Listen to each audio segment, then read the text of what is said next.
DeSanto Propane is 4 generations strong as a trustworthy, family-owned business with unmatched customer service. Go online at DeSantoPropane.com for more info or call toll-free at 1-800-752-4574 today. Since 1937, the difference has been DeSanto Propane.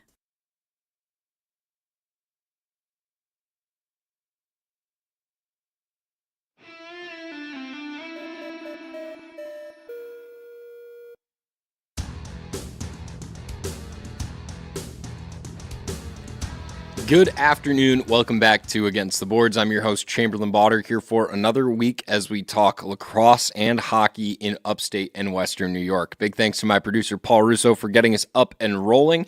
And we spent a bit more of last week getting back into the hockey realm of things. We will do that in the back half of this episode. I tried to say last week that I wasn't going to talk any more Sabres rosters, and we weren't even going to look at the Sabres rosters again. And then all of their defenders decided that they needed to get hurt. So, yeah, I say that like that's how that works. But then we're going to have to take a look at that because I was going to come to you with a potential Amerks lineup today, and now I am not going to do that based on how that looks, and we'll get into that soon. But first, the last conversation about the collective bargaining agreement for the National Lacrosse League, the last time the NLL actually came out and said anything about it was in about mid-August, before the Nighthawks were announced as sold to Seneca Holdings, before the Albany Firewolves were announced moving to Oshawa, and then they kept pushing back free agency farther and farther. And now we are at a point where once again, it sounds like, because we still haven't seen anyone come out and say that there has been a CBA agreed to, that they once again did not agree to a CBA in this attempt on September 30th to get it agreed upon. Now, there's a lot of issues that go into this CBA. A lot more, honestly, as I talked to a couple people that I know around the sport going into this week, was telling them I'm kind of worried about talking about it because I just don't want to be wrong about something and then, be on the wrong side of this type of a thing.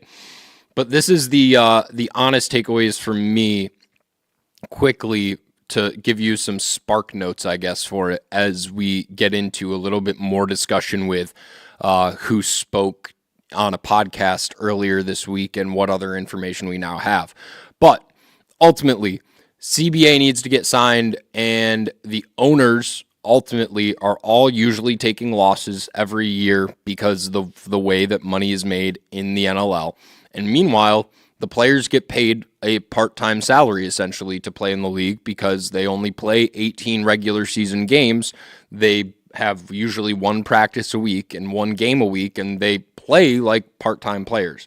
Now, we are developing into a world where more and more of those players are realizing that they can be full-time athletes with sponsorships and playing in other leagues during the off season. And so with that, we're now having more and more players that want to get paid like full-time athletes by the league. The issue for the NLL and the owners is that they're still eating a net loss every single year on the league, and their only true way to generate money right now is through ticket sales and sponsorships. There's no real money coming through the broadcast deal that currently exists for the NLL with ESPN and TSN.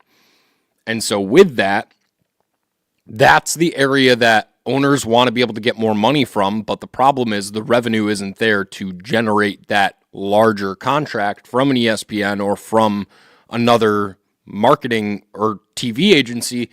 And so with that, we end up having this constant back and forth where the players don't feel like they're getting paid enough, and the owners are taking a net loss every year, and nobody's happy ultimately in the grand scheme of things. And when we look to what now Toronto Rock owner Jamie Dawick has come out and said immediately following this CBA agreement, which he sounds like he had nothing to do with, by the way. He came out and said he has not talked to the league in months.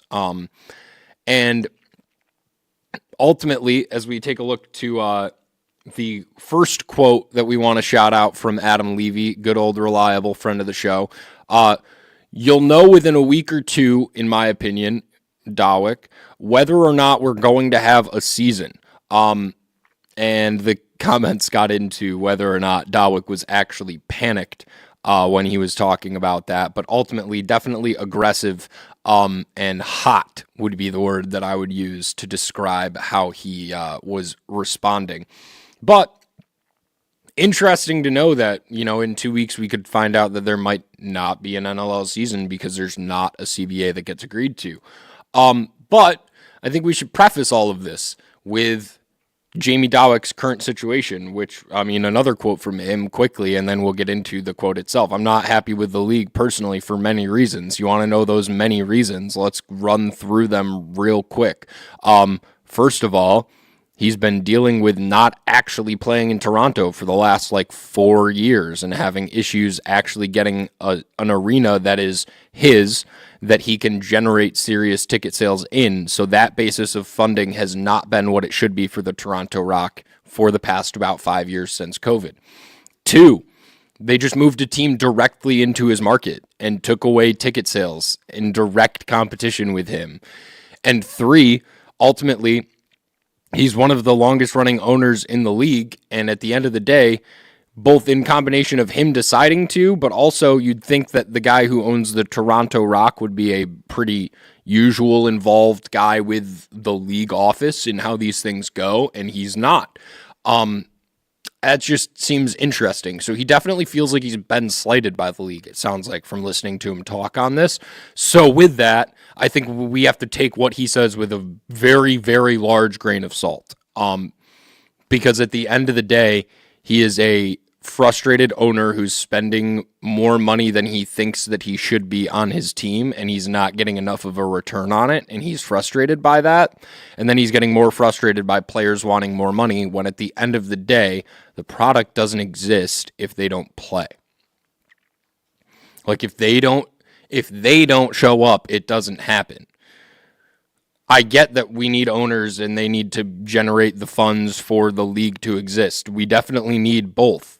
But at the end of the day, what are you going to do with an arena and jerseys and a whole support staff and ticket sales if you have nothing to go onto that field and no one to go into the jerseys? You don't have anything. That's always the argument from the league of players, from the Players Association. So I'm intrigued to see what happens when someone from the Players Association comes out and says anything. I won't lie, I'm going to try to get someone from the Players Association on here to talk about it because I'm really intrigued, or at least someone who's been in the Players Association to talk about it. But it does not look great right now, but at the same time, the only person who's coming out and talking about it is someone that is actively not talking to players about it and actively not talking to the league about it. But because he owns a team, he obviously has a place to speak from. So just bear that in mind as you see more and more things come out from Jamie Dawick about this CBA, because that's really the only place we've gotten any information since August. So, thanks for giving us something. But at the same time, it's not informative because it's not based in anything other than his own opinion. So keep that in mind as this CBA debacle continues to unwind for the NLL. And unfortunately, that's really the only lacrosse discussion that we get to have this week because we're still a bit of a ways away from preseason. We won't really get into too much about that just yet. But we are, of course, right around the corner from the Rochester American season, and it looks like it's going to start out potentially a little rocky in the behind the blue line situation. The Sabres are injured, folks, like really injured. It was one thing when it was just Jordan Greenway that was out and Ukko-Pekka Luukkonen was day-to-day. Now things have changed a little bit more. And so to preface this, before we get into this, last week when we talked about the Amerks lineup, first of all, let me clarify my slight stupidity. Red Savage was playing forward, not playing defense. I think, honestly, I just heard a name like Red Savage, and I said, well, yeah, he's going to lay the lumber, and he's going to play defense, and that was dumb of me. But anyways, that defense problem that we talked about, I mean, and still, even without Savage there, it's still a defense problem. They have too many defenders. Not a problem right now based on how injuries have now started to shake out for the Buffalo Sabres. Let's take a look at their depth chart real quick. So first things first, after that preseason game against the Penguins yesterday, we now, as we look at the lineup, have Zach Benson and Jordan Greenway and Noah Oshlin, the three forwards that are all day-to-day. Those little red circles with the crosses are your injuries. Now, you look in the middle of that chart, there's three defenders that are currently injured that are still in slots on their starting defensive lineup right now. And by the way, you notice that one of those six names is Jacob Bryson, not Matthias Samuelsson. That's because he is already on IR at this point in the season. But missing Bo Byram, Owen Power, and Mitch Kesselring is, not where you want to be at this point in the season, especially when your top pair righty defender, given it's Rasmus Dahlin, he can do whatever he wants, but he's left-handed. So, you're already playing with only like three righty defensemen on your team, and one of them you already have scratched in Ryan Johnson regularly right now. Kesselring goes out. Now you have to play Johnson. That pulls him off of the Amerks squad. And then when you have both Power and Byram potentially injured for an unknown amount of time with day-to-day injuries, that means Sidolov Komarov and Radim Murka both get to make the lineup. And now there is no defensive issues in Rochester. I mean, like, at all. In fact, there's actually issues the other way now in Rochester. Some other quick notes off of that, just we don't need to pop it back up, but Isak Rosen is no longer with the Sabres. He did get sent down officially on the training camp roster for the Rochester Americans. Constantine Helenius is on that roster. Of course, that's why you didn't see his name there. But notably, Tyson Kozak and Josh Dunn both stay up with the Sabres. And what does that mean? That means the number one center on the roster for the Buffalo Sabre, or for the Rochester Americans right now with the training camp roster, is Riley Fiddler-Schultz. Their fourth line center for all of last year is now the top returning center for the Amerks.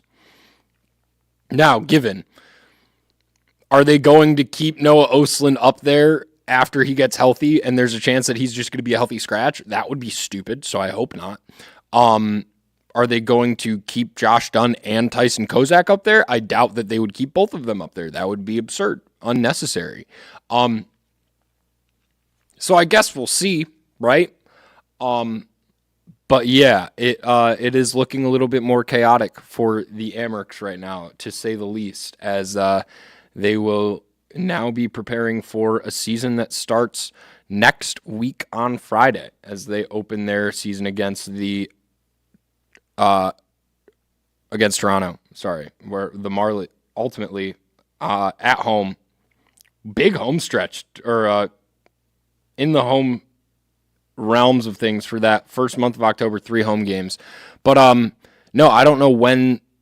This is something that always happens, I feel like, for the Amerks at the start of the season, right? It makes sense. You have the Sabres. They have prospects that they want to see if they're going to pan out. And then in the first month of the NHL season, they realize they don't pan out. They send them back down to the AHL. Or guys get healthy that are coming back from injury, blah, blah, blah, blah, blah. Guys get sent down. This just feels so chaotic right now. Like they're going to be in some interesting spots early on in this season as they get into it with that training camp roster, just because, I mean, quite literally a whole lot of new names. There is only one line of consistency from their forwards in that Fiddler-Schultz, Slaggert, Warren line. And then thankfully in goal, they won't have any issues. They've got Devin Levi, and I think this could really be a great year for Scott Ratzlaff as the backup. I think having him and and Leinonen down there also means that we'll potentially see Levi get randomly pulled up for a couple games when there's opportunities to. They'll just have to make sure they take full advantage so that he's not missing any games at any point when he shouldn't be missing games. But ultimately, Amerks right now ready for the swing of things. Things are going to look a lot different this year, but at the end of the day, we know how Leo operates. They're going to roll 4 lines, and they're going to roll with the punches. And I think, honestly, this team will just continue to get a little bit more and more physical every year under Michael Leone, just with the acquisitions that they make. A little bit more skill-based under Seth Appert, just because they really were prospect-driven. And I think that the Sabres are now starting to get to a point where they're a little farther away from that prospect-driven aspect of their team. And so they can kind of run away from it a little bit more and let you fill out the AHL roster with those big-body AHL guys. The Josh Dunns of the world, ultimately, when you kind of break it down and think about it. But no, ultimately, Amerks are in their training camp. They're key, like we said, key players for them offensively, Konsta Helenius and Isak Roseyan. We talked about it last week, but Lukas Rusek gone now across the Atlantic, along with a couple of other players, but he's really the key departure from this year of a guy that had that slight chance to go up into the NHL, but then never proved it and ultimately ran out his time on his contract here and knew he could make more money elsewhere in other leagues. But other key young players on this squad to look at that are on this training camp roster, Olivier Nadeau, Anton Wahlberg, and Victor Neuchev. Those are your 3 other key forward names. As we look to the defensive group, I think we could see the return of Peter Tischke to the AHL, at least in the beginning portion of the season. I think it would make a lot of sense for him to be one of those scratch guys at the very least for their defensive group. But overall, of course, Nikita Novikov, Zach Metza, and Jack Rathbone all back on that training camp roster will be 3 core guys for that defensive group. They honestly might be each of them on a pair, and then they will each get a new guy as their pair mate in the start of the season. I could see that making a lot of sense for them.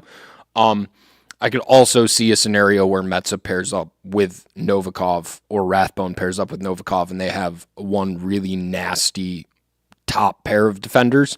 But ultimately, we'll kind of have to wait and see. So their first game, like we said, at home against Toronto on October 10th. Then they've got 3 away, and they come back to end the month of October at home. I looked at that wrong. I saw them selling tickets on their website, and I thought, oh, they're all home, and then realized that they had ticket sales for the away games on there because they were playing in New York State for enough of those games. But that is going to do it for us this week. A short one as we kind of just get into a little bit of the news. But yeah, injuries impeding upon the Amerks right now. And hopefully we look at those injuries ultimately right now, all of those defensive injuries aside from Matthias Samuelsson are day to day. So hopefully they won't hinder long into the season. But we all know what a day-to-day injury in the NHL is. It can turn into a week-to-week just like that. So ultimately, we'll just have to wait and see. Hopefully Noah Oslin gets healthy as well, and we actually find out what's going on with that undisclosed injury situation at some point. But that's going to do it for us this week from Against the Boards. I've been Chamberlain Bauder. Thanks to my producer, Paul Russo. We'll see you next time.